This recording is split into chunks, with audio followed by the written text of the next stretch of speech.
हाँ जी दोस्तों, तो कैसे हो आप लोग। आई होप आप अच्छे होगे और अपनी तैयारी अच्छे से कर रहे होगे। तो दोस्तों, आज की क्लास हम केमिस्ट्री की लेकर आए हैं, जिसमें प्रीवियस ईयर्स क्वेश्चनों को डिस्कस करने वाले हैं। आप लोगों को पता ही होगा कि आपके एंट्रेंस एग्ज़ाम की डेट 12 सितंबर और 15 सितंबर है, जिसमें से ग्रुप ए वालों की परीक्षा ऑफलाइन पद्धति द्वारा होगी और ग्रुप बी सी डी और जितने भी ग्रुप आते हैं K1 से लेकर K8 तक, बी से लेकर आई ग्रुप। एक बात और यहाँ समझ लीजिए, E1 और E2 की जो परीक्षा है वो ऑफलाइन माध्यम से होगी, ठीक है।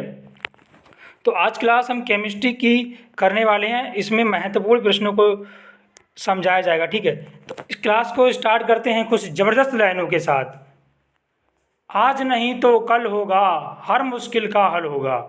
आज नहीं तो कल होगा, हर मुश्किल का हल होगा। अगर विश्वास है अपनी मेहनत पर, अगर विश्वास है अपनी मेहनत पर, तो मरुस्थल में भी जल होगा, तो मरुस्थल में भी जल होगा। तो स्टार्ट करते हैं क्लास को इन्हीं ज़बरदस्त लाइनों के साथ। आप लोग यहाँ पहला प्रश्न देख पा रहे होंगे, 48 ग्राम Mg को जलाने पर 80 ग्राम MgO प्राप्त हुआ। Mg का तुल्यांकी भार कितना होगा, ये हमसे क्वेश्चन पूछ रहा है। ये प्रश्न 2006 में आपका पूछा गया है, ठीक है। तो देखिए कैसे इसको हम लोग हल करेंगे, इसका शॉर्ट टिप्स बता रहा हूँ। क्या देखिए, क्वेश्चन नंबर 7 का ये 2006 में पूछा गया है। सीखेंगे हम लोग क्या जानते हैं, Mg का तुल्यांकी भार बराबर फार्मूला आप लोग याद करोगे क्या, 48 ग्राम, तो 48 को ऊपर लिखोगे, बटे में क्या लिखोगे 80 माइनस 48, क्योंकि जराने पर प्राप्त हुआ ना। तो क्या करेंगे 48 बटे के 80 माइनस 48 इंटू 8। अब आप लोग सोचोगे यहाँ 8 क्यों लिखा है ना, ये प्रॉब्लम्स को क्रिएट कर सकता है कि यहाँ पर 8 हमने क्यों लिखा, वो बताना चाहूँगा अभी मैं आपको। देखो 48 बटे 80 माइनस 48 इंटू 8, 8 जो हमने लिखा है वो ऑक्सीजन का परमाणु क्रमांक है। आप लोग कंफ्यूज हो रहे होगे कि 8 क्या है। आप लोग जानते होंगे ऑक्सीजन का परमाणु क्रमांक कितना होता है ना, कितना होता है 8 होता है। तो वही हमने यहाँ पर लिख दिया है, ठीक है। तो यहाँ पर आप कैसे हल करोगे, अब इसको हम जब कैलकुलेट करेंगे तो कैलकुलेट के पश्चात आप लोग देखोगे 48 इंटू 8 अपॉन 32, आप लोग इसे काटोगे, 8 चौक 32 और 4 एकम 4, 4 दूनी के 8। तो इस प्रकार से यहाँ आंसर आ जाएगा आपका 12। तो यहाँ पर ऑप्शन नंबर डी बिल्कुल करेक्ट हो जाएगा, ठीक है। अगले प्रश्न की तरफ बढ़ते हैं। अगला प्रश्न कुछ इस प्रकार से यहाँ पर दे रखा है, बहुत ही महत्वपूर्ण प्रश्न है, ठीक है। देखिए अगला प्रश्न क्या कह रहा है, सल्फर के 2 क्लोराइड H2Cl2 तथा HCl2 का निर्माण करता है। HCl2 में सल्फर का तुल्यांकी भार कितना होगा। काफ़ी महत्वपूर्ण प्रश्न है, 2011 में ये प्रश्न पूछा गया है। तो देखिए इसको समझने का प्रयास करते हैं हम लोग। देखो कैसे इसको हल करोगे, बहुत सिंपल मेथड है। सबसे पहले आप लोगों को पता होगा सल्फर का जो परमाणु भार होता है वो कितना होता है, 32 होता है, ये सभी जानते हैं। HCl2 में सल्फर की संयोजकता कितनी है, आप लोग बोलोगे 2 है। कैसे, क्योंकि हम इसका S ऐसे बनाओगे, Cl2 ऐसे बनाओगे, ठीक है। इसकी आपको पता है 1 होती है, इसकी 2 होती है। जब इसकी क्रॉस मल्टीप्लाई करोगे तो अपने आप फार्मूला क्रिएट हो जाएगा HCl2, ठीक है। तो इस प्रकार से जो सल्फर की संयोजकता होगी वो 2 निकल के आ जाएगी। तो सल्फर का तुल्यांकी भार आप कैसे निकालोगे, संयोजक परमाणु भार बटे संयोजकता, ये होता है तुल्यांकी भार। परमाणु भार कितना है यहाँ पर 32 और इसकी संयोजकता कितनी है ना, संयोजकता कितनी है इसकी 2, 2 से इसे जब काटोगे तो आंसर कितना आ जाएगा 16। इस प्रकार से आप समझ सकते हो इसका आंसर 16 हो जाएगा, ठीक। तो यहाँ पर 16 वाला विकल्प बिल्कुल राइट हो जाएगा। अगला प्रश्न देख सकते हो, बहुत ही ज़्यादा महत्वपूर्ण प्रश्न यह स्क्रीन पर आने वाला है। देखो ये जो प्रश्न है काफ़ी मोस्ट इम्पॉर्टेंट है, 2011 में ये पूछा भी गया है पॉलिटेक्निक एंट्रेंस एग्जाम में। एक तत्व का तुल्यांकी भार 4 है, उसके क्लोराइड का बाष्प घनत्व 59.25 है, तत्व की संयोजकता कितनी होगी, क्वेश्चन हमसे पूछ रहा है, ठीक। तो हम लोग क्या करेंगे, हम जानते हैं तत्व की संयोजकता बराबर 2 गुणा वाष्प घनत्व अपॉन तुल्यांकी भार प्लस 35.5, ये क्यों लिखा गया अभी मैं बताता हूँ, 1 मिनट रुकिए। यहाँ पर जो 35.5 लिखा गया है वो 35.5 क्लोरीन का परमाणु भार होता है, इसीलिए यहाँ पर लिखा गया है। आप लोग चाहो तो ऐसे भी याद कर सकते हो, तत्व की संयोजकता इक्वल्स टू 2 गुणा वाष्प घनत्व अपॉन तुल्यांकी भार प्लस 35.5। इसको हल करते हैं। 2 गुणा वाष्प घनत्व हमें क्वेश्चन में दे रखा है 59.25 अपॉन तुल्यांकी भार इसका कितना है 4, क्वेश्चन में दे रखा है, ठीक है, देख लीजिए क्वेश्चन में दे रखा है, ठीक, प्लस 35.5, तो इसको ऐड करेंगे तो 39.5 हो जाएगा और इसकी गुणा करेंगे तो 118 इंटू 0.50। जब हम इसको काट देंगे तो आपका आंसर कितना आ जाएगा 3। इस प्रकार से यहाँ पर 3 वाला विकल्प बिल्कुल राइट हो जाएगा। ठीक, अगले प्रश्न की तरफ बढ़ते हैं। अगला प्रश्न बहुत महत्वपूर्ण प्रश्न आ रहा है स्क्रीन पर। CaSO4 कैल्शियम सल्फेट का तुल्यांकी भार कितना होगा, यह हमसे क्वेश्चन पूछ रहा है। तो कैल्शियम सल्फेट मैं बता दूं आपको, ये है क्या, ये एक लवण है।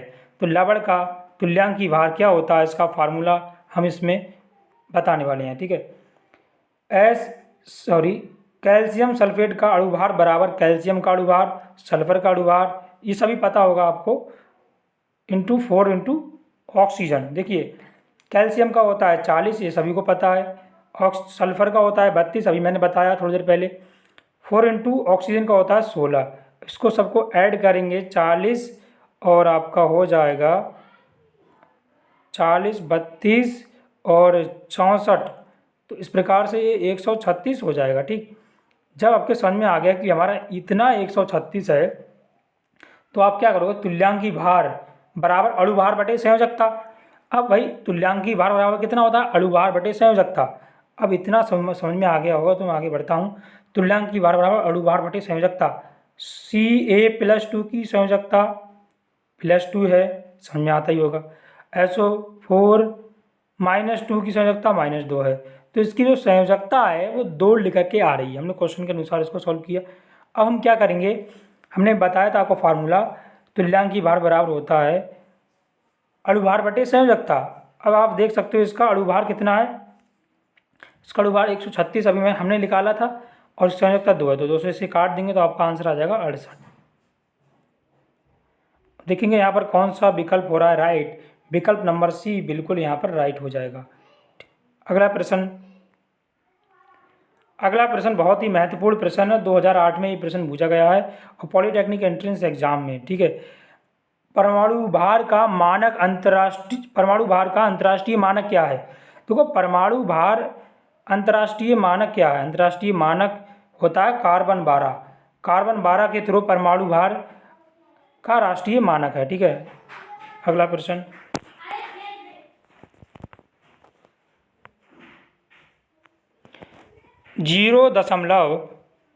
.535 ग्राम शुद्ध नौशादर चूने के साथ क्रिया करके NTP पर कितने आयतन अमोनिया देगा। 2008 में ये प्रश्न पूछा गया है, काफ़ी महत्वपूर्ण और इम्पोर्टेंट क्वेश्चन है। न्यूमेरिकल टाइप के क्वेश्चन भी आपके पॉलिटेक्निक एंट्रेंस एग्जाम में पूछे जाते हैं, ठीक है। देखिए इसका सॉल्यूशन, सबसे पहले इसको हम सॉल्व करने की कोशिश करेंगे। देखो कैसा है, नौशादर को हमने गर्म किया कैल्शियम हाइड्रोक्साइड के साथ, इसके बाद ये हमारा ये NH3 होता है, अमोनिया प्लस कैल्शियम क्लोराइड और जल के अणु बाहर निकल गए, ठीक है। 107, इसका हमें अणुभार पता नहीं है, हमने लिखा लिया इस प्रकार से, इसको 2 से गुणा किया, फिर हमारा आ जाएगा 107। 107 होगा ना वो 107, और इधर आप जोड़ सकते हो, इसका अणुभार होता है 2 से गुणा करेंगे 22.4 में तो आ जाएगा 4.8 लीटर। कितना आ जाएगा, 4.8 लीटर, ये वाली कंडीशन बन के आ जाएगी। अब आपको पता है 107 ग्राम नौशादर चूने से अपक्रिया करके अमोनिया कितनी दे रही है, 44.8 लीटर। तो इतने से कितना देगा 0.535 ग्राम नौशादर चूने से अपक्रिय करके अमोनिया कितनी देगा। तो आपको पता है इतना मतलब 44.8 इंटू 0.535 अपॉन 107। जब हम इससे इसे डिवाइड कर देंगे तो आपके पास आंसर आ जाएगा 0.224 लीटर। अब लीटर को मिली लीटर में बदलने के लिए क्या करेंगे हम लोग 1000 से इसमें डिवाइड गुणा कर देंगे। ठीक है, जब 1000 से गुणा करोगे डिवाइड करेंगे फिर आपका आंसर आ जाएगा 224 लीटर। देखते हैं इसमें कौन सा आंसर बिल्कुल करेक्ट हो रहा है। ऑप्शन नंबर बी है बिल्कुल करेक्ट हो रहा है। ठीक, अगला प्रश्न देख पा रहे होगे स्क्रीन पर, बहुत ही ज़्यादा महत्वपूर्ण प्रश्न है ये। ठीक है, ये जो प्रश्न है काफ़ी महत्वपूर्ण प्रश्न है। ठीक है, देखो भाई 0.35 ग्राम धातु को क्लोरीन गैस में गर्म करने पर इतना ग्राम क्लोराइड बनता है, तो धातु का तुल्यांकी भार कितना होगा, ये हमसे क्वेश्चन पूछ रहा है। ठीक, इसके हम फार्मूले बता देते हैं। धातु का तुल्यांकी भार बराबर धातु का भार बटे क्लोरीन की मात्रा इंटू 35.5, मतलब ये समझ लीजिए इसका फार्मूला होता है धातु का तुल्यांकी भार बराबर धातु का भार बटे क्लोरीन की मात्रा इंटू 35.5। अब देखेंगे इसका हम कैसे करेंगे। देखो क्लोरीन की मात्रा कैसे निकालोगे, क्लोरीन की मात्रा बराबर 0.465 माइनस 0.35 इजिकल्स टू 0.115 ग्राम। ठीक, अब तुल्यांकी भार बराबर मैंने बताया धातु की भार कितना है 0.5, क्लोरीन की मात्रा 0.115 और इसकी मात्रा 35.5। जब इन सबको हम कैलकुलेट करेंगे तो आपका आंसर आ जाएगा 108। ठीक है, देखेंगे 108 हमारा कौन सा विकल्प सेटिस्फाई कर रहा है। विकल्प नंबर ए यहाँ पर बिल्कुल सेटिस्फाई कर रहा है, तो यहाँ पर ए वाला विकल्प बिल्कुल राइट हो जाएगा। अगला प्रश्न बहुत ही महत्वपूर्ण है, 2005 में ये प्रश्न पूछा गया है और पॉलिटेक्निक की दृष्टि से बहुत ही ज़्यादा इम्पॉर्टेंट प्रश्न है। ठीक है, तो आप लोग देखोगे यहाँ पर एक तत्व के क्लोराइड में 32% ऑक्सीजन है तथा इसके बाष्पीकृत क्लोराइड का वाष्प घनत्व 78.75 है। तत्व का परमाणु भार कितना होगा। इसको सॉल्यूशन बहुत अच्छे तरीके से हम लोग यहाँ करने वाले हैं। ठीक है, माना धातु ऑक्साइड का भार 100, इसमें दिया नहीं है हम मान लेंगे, और ऑक्सीजन का भार 32 ऑलरेडी क्वेश्चन में दे रखा है। धातु का भार कैसे निकालोगे, 100 में से 32 को घटा देंगे तो इस प्रकार हमारा धातु का भार कितना आ जाएगा, धातु का भार हमारा आ जाएगा कितना 68। ठीक है, अब हम क्या करेंगे धातु का भार जब हमारा 68 आ जाएगा तो धातु का तुल्यांकी भार कितना निकालोगे आप लोग 68/32, क्योंकि 68 धातु का भार आया है। ठीक है, 68 धातु का भार आया है और ऑक्सीजन का भार कितना है 32, तो धातु का भार बटे ऑक्सीजन का भार इंटू 8 से काट देंगे तो आपका आंसर आ जाएगा 17 हमारे इस प्रकार मिल जाता है। ठीक, अब हम लोग क्या करेंगे तत्व की संयोजकता निकालने के लिए क्या करने वाले हैं 2 गुणा वाष्प घनत्व अपॉन तत्व का तुल्यांकी भार इंटू 35.5। ऐसा क्वेश्चन मैं पहले करा चुका हूँ, अभी इस वीडियो में कराया है। ठीक है, अब आप लोग क्या करने वाले हो इस क्वेश्चन में बहुत ही सिंपल तरीके बताने वाला हूँ। 2 गुणा वाष्प घनत्व 78.75 है बटे में 17.35.5 इज इक्वल्स टू 157.5 अपॉन 52.5। जब इससे से कैलकुलेट करोगे तो आपका आंसर आ जाएगा 3। इस प्रकार से आपका 3 संयोजकता आ रही है। तो तत्व का परमाणु भार बराबर 17 गुणा 3 समझ में आया। देखो तुल्यांकी भार हमारा दे रखा है 17 और संयोजकता इसकी आई है 3, तो 17 तो यहाँ कितना हो गया 51। तो देखेंगे यहाँ पर ऑप्शन कौन सा सेटिस्फाई कर रहा है, ऑप्शन नंबर यहाँ पर सी बिल्कुल सेटिस्फाई कर रहा है। ठीक है, ऑप्शन नंबर सी यहाँ पर बिल्कुल सेटिस्फाई कर रहा है, देख सकते हो ऑप्शन नंबर सी यहाँ बिल्कुल राइट हो जाएगा। अगला प्रश्न बहुत ही ज़्यादा इम्पोर्टेंट प्रश्न अगला आने वाला है। देखो क्वेश्चन रहा स्क्रीन पर, एक धातु के क्लोराइड में धातु और क्लोरीन का अनुपात 1:2 है, तो धातु का तुल्यांकी भार कितना होगा। ये क्वेश्चन काफ़ी मोस्ट इम्पोर्टेंट है। इसके लिए मैं शॉर्ट ट्रिक्स बता देता हूँ, इस शॉर्ट ट्रिक्स में ही आप लोग इसे हल कर लोगे। ठीक है, शॉर्ट ट्रिक्स क्या होती है, धातु का तुल्यांकी भार बराबर धातु की मात्रा बटे क्लोरीन की मात्रा इंटू 35.5। ये इसका सूत्र होता है, याद कर लीजिए क्या है इसका सूत्र।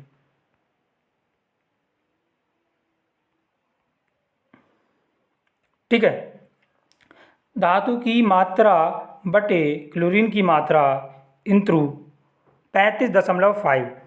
धातु की मात्रा हमारे पास 1/2 दे रखा है, क्लोरीन की मात्रा 35.5 दे रखा है। तो हम इसे काट देंगे तो आपका आंसर आ जाएगा 17.75। ठीक है, तो यहाँ पर देखेंगे ऑप्शन कौन सा सेटिस्फाई कर रहा है। ऑप्शन नंबर बी यहाँ बिल्कुल सेटिस्फाई कर रहा है। ठीक है, यहाँ बी वाला विकल्प हो जाएगा राइट। अगला प्रश्न न्यूमेरिकल टाइप का क्वेश्चन है, बहुत ही ज़्यादा महत्वपूर्ण प्रश्न है ये। ठीक,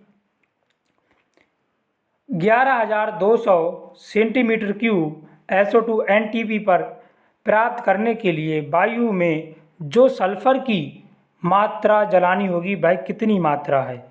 क्वेश्चन काफ़ी ज़्यादा इम्पोर्टेंट है, हम इसको सॉल्व कराने वाले हैं। देखिए, सल्फर होता है 32 परमाणु भार, ऑक्सीजन के साथ जलाओगे तो इस प्रकार से आपको मिली सल्फर डाइऑक्साइड गैस। बच्चों, जब सल्फर डाइऑक्साइड आपको गैस मिल जाएगी तो सल्फर डाइऑक्साइड इस प्रकार से आप याद कर सकते हो SO2 हो जाएगा। ठीक, अब आप क्या करोगे, 11,200 मिली SO2 प्राप्त करने के लिए आवश्यक सल्फर की मात्रा कितनी होगी। देखो 22/22,400, क्योंकि 22,400 जो हमारा आया है वो क्या है, सल्फर की मात्रा इंटू 11,200 कितना है, इसमें कोई सल्फर प्राप्त कर रहे हैं। तो इस प्रकार से समझ सकते हो। जब इस सबको हम लोग क्या करने वाले हैं, इन सबको हम कैलकुलेट कर देंगे तो आपका आंसर कितना आ जाएगा, आप सभी का आंसर आ जाएगा 16। इस प्रकार से आप समझ में आ गया होगा कि इसका कौन सा आंसर होने वाला है। ठीक है, तो यहाँ पर सी वाला विकल्प बिल्कुल करेक्ट हो जाएगा। अगला प्रश्न काफ़ी महत्वपूर्ण प्रश्न स्क्रीन पर आ गया है। ठीक है, 1.4 ग्राम नाइट्रोजन में परमाणु की संख्या कितनी होगी। ये क्वेश्चन काफ़ी महत्वपूर्ण है, इससे 2018 में प्रश्न बना था और 2019 में भी इसमें प्रश्न बना हुआ है। चाहो तो आप मॉडल पेपर उठा के देख सकते हो, प्रीवियस क्वेश्चन भी देख सकते हो। देखिए भाई, 1.4 ग्राम नाइट्रोजन में परमाणु की संख्या कैसे निकालते हैं। इसका फार्मूला होता है भार बटे अणु भार इंटू एवोगाद्रो संख्या। भार बटे अणु भार इंटू एवोगाद्रो संख्या। इसका भार 1.5 है, अणु भार 28 है, इंटू एवोगाद्रो संख्या 6.023 इंटू 10⁻23। जब हम इससे कैलकुलेट करेंगे तो आपका आंसर आ जाएगा 3.0120 इज इक्वल्स टू 3.0120 इंटू 10⁻22। इस प्रकार से यहाँ विकल्प नंबर बी वाला हो जाएगा करेक्ट। अगला प्रश्न, एक धातु के क्लोराइड में 60% क्लोरीन है, धातु का तुल्यांकी भार कितना होगा। ये हमसे क्वेश्चन पूछ रहा है। ऐसे क्वेश्चन काफ़ी ज़्यादा इम्पोर्टेंट होते हैं। ठीक है, इसको हल करने की कोशिश करते हैं। माना एक क्लोराइड का भार 100% हम मान लेंगे और क्लोरीन की मात्रा 60% है, तो धातु का द्रव्यमान कितना आ जाएगा। 100 में से हम 60 को घटाएंगे तो आप कहोगे सर कि 40 आ जाएगा। इस प्रकार से धातु का तुल्यांकी भार द्रव्यमान बटे क्लोरीन की मात्रा, ठीक है, द्रव्यमान बटे क्लोरीन की मात्रा इंटू 35.5। जब आप इसे कैलकुलेट करोगे, इसे काट दोगे तो आपका आंसर आ जाएगा 23.67।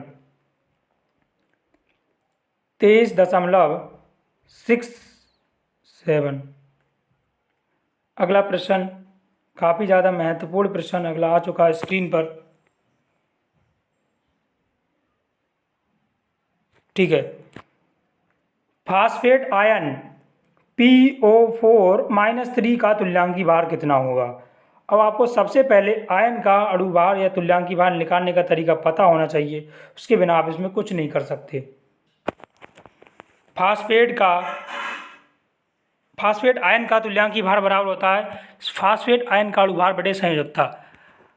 फास्फेट आयन का अणु भार कितना निकालोगे, P की वैल्यू 31 दे रखी है, प्लस ऑक्सीजन का 4 से मल्टीप्लाई इज इक्वल्स टू 31 + 64/3, क्योंकि इसमें 3 आवेश की संयोजकता आ रही है, ठीक है, बटे संयोजकता, ठीक है। तो संयोजकता इसकी कितनी है? 3। तो इस प्रकार से इसे हम जोड़ने के पश्चात करेंगे तो 95/3, तो 95 को हम डिवाइड करेंगे 3 से, तो आपका आंसर आ जाएगा 31.67, 31.67। ऑप्शन ए यहाँ पर बिल्कुल करेक्ट हो जाएगा। अगला प्रश्न स्क्रीन पर देख पा रहे होगे, H2SO4 के 1 मोल में कितने परमाणु होते हैं? सल्फ्यूरिक अम्ल, इसको बोलते हैं सल्फ्यूरिक अम्ल में 1 मोल में कितने परमाणु होंगे, ये क्वेश्चन हमसे पूछ रहा है। तो 1 मोल में देखो कितने परमाणु होंगे, यहाँ पर सही लगा हुआ है 7 × 6.02 × 10⁻23। ऑप्शन डी यहाँ पर बिल्कुल करेक्ट हो जाएगा। अगला प्रश्न पॉलिटेक्निक 2005 में पूछा गया है, ये काफ़ी मोस्ट इंपॉर्टेंट क्वेश्चन है, इसका आंसर होगा 49। ऐसा क्वेश्चन मैं बता दूं 2019 में भी आया हुआ है, इस टाइप से क्वेश्चन आए हैं, ठीक है। इसको हल करने का तरीका देख लीजिए फटाफट।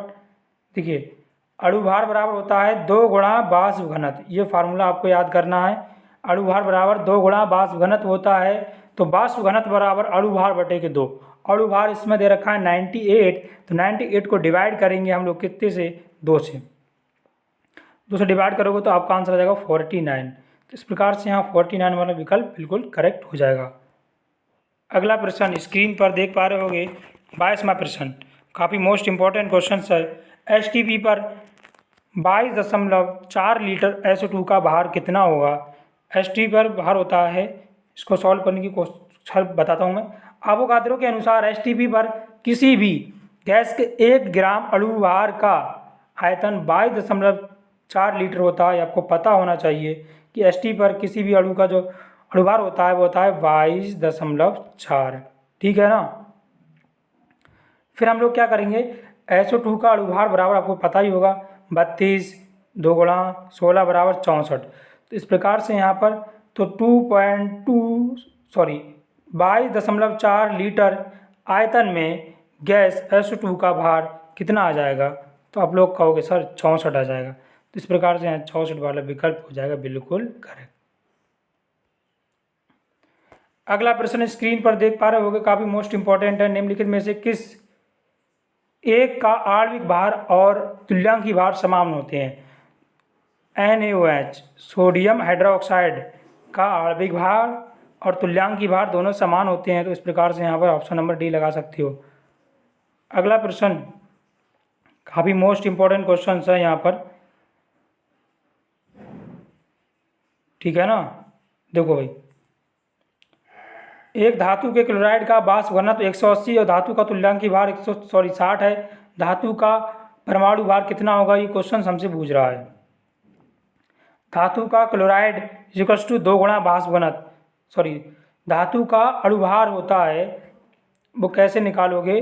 2 × वाष्प घनत्व से। अब आप कहोगे सर 2 तो हमारे पास कुछ ये फार्मूला होता है, 2 × वाष्प घनत्व आपका दे रखा है 180, तो 180 से इसमें गुणा करोगे तो आंसर आ जाएगा 360, ठीक है।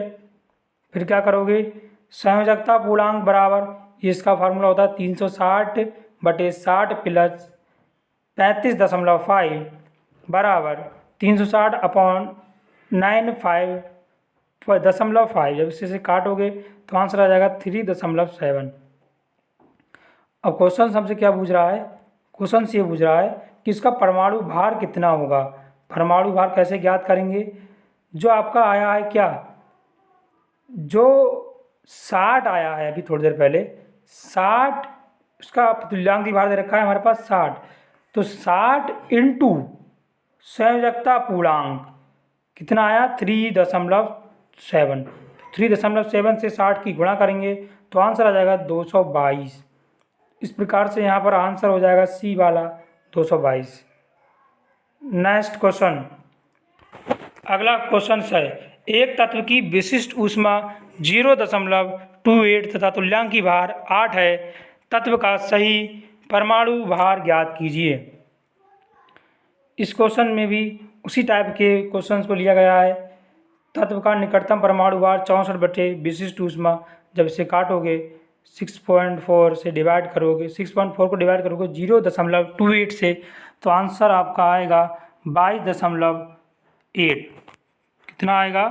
22 तो यहाँ पर हो जाएगा 22.8। फिर हम निकालेंगे तत्व की संयोजकता कितनी होगी। संयोजकता बराबर निकटतम परमाणु भार बटे तुल्यांकी भार।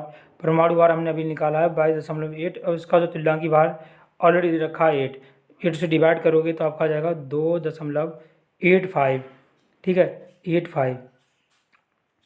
फिर हम क्या करेंगे, तत्व का सही परमाणु भार बराबर होता है, क्या होता है, तुल्यांकी भार गुणटू संयोजकता। तुल्यांकी भार हमारा कितना है? तुल्यांकी भार 8 है, संयोजकता आपकी 2.85। अब इसकी हम मल्टीप्लिकेशन करेंगे तो आपका आंसर आ जाएगा 22.8।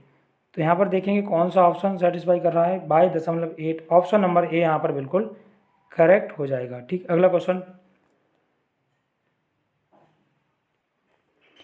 नेक्स्ट क्वेश्चन, फास्फोरिक अम्ल का अणुभार 98 है, क्षारकता 3 है, इसका तुल्यांकी भार कितना होगा। ये सिंपल क्वेश्चन दे दिया था 2014 में। अणुभार 98 है, क्षारकता कितनी है 3, इसका तुल्यांकी भार कितना होगा 98/3। ऑप्शन नंबर सी यहाँ राइट होगा। इसका सॉल्यूशन ये रहा। अम्ल का तुल्यांकी भार बराबर होता है परमाणु भार बटे संयोजकता। तो इस प्रकार से समझ सकते हो, ऑप्शन नंबर यहाँ सी हो जाएगा राइट। अगला प्रश्न दे रखा है स्क्रीन पर, कार्बोनेट आयन का तुल्यांकी भार कितना होगा। देखिए कार्बोनेट आयन का तुल्यांकी भार यहाँ लगा हुआ है, ऑप्शन नंबर 30 हो जाएगा। कैसे होगा इसका फार्मूला बताने वाला हूँ मैं। देखिए CO3-2 का तुल्यांकी भार कार्बोनेट का अणुभार बटे कार्बोनेट आयन पर आवेश। कार्बोनेट का अणुभार आपका दे रख निकालेंगे 12 प्लस और 16 तो यहाँ के 48, तो यहाँ पर हो जाएगा 60 बटे आवेश कितना है 2, तो 60/2 हम लोग करेंगे तो 60/2 से कट जाएगा तो आपका आंसर आ जाएगा 30। इस प्रकार से यहाँ 30 वाला विकल्प होता राइट। तो कैसा लगा वीडियो कमेंट सेक्शन में ज़रूर बताएं। ऐसे ही इंटरेस्टिंग और एजुकेशन से रिलेटेड वीडियोस को देखने के लिए आप हमारे चैनल को सब्सक्राइब करें, साथ ही बेल आइकन दबाएं, जिससे आने वाली सभी वीडियो की नोटिफिकेशन आप लोगों तक जल्द से जल्द पहुंच सके।